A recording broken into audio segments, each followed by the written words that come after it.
I was introduced to the idea of paradoxical intention by Viktor Frankl in his outstanding book, Man's Search for Meaning. And the idea goes something like this: the more you strive for a specific goal, the harder it becomes to attain it. It's like a little eye floater, a little speck in your vision. The harder you try to look at it, the more it goes away. So if you treat it like an eye floater, what you have to do is constantly look at it from your side view.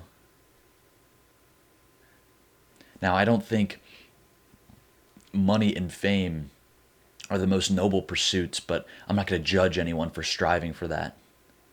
But if those are your goals, don't look at them straight on. Let them be your side view, the byproducts, the side effects. You need to point your view, your vision, somewhere further out, somewhere more important, more meaningful. Now, just to give a quick example, I tried creating these thoughts videos for days, and I couldn't get my thoughts together into a coherent episode.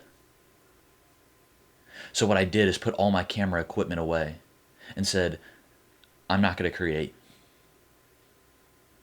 And this morning I woke up and I would have paid to make these videos. And I'm not exaggerating. The idea of paradoxical intention says, if you want something, don't strive for it. In fact, if you really want something, tell yourself you don't want it. Now, I don't know the exact mechanics of how it works in your mind. All I know is that it works. So if you have something you've been putting off for a long time, tell yourself, and really mean it when you tell yourself that you don't want to do it anymore. And watch what happens.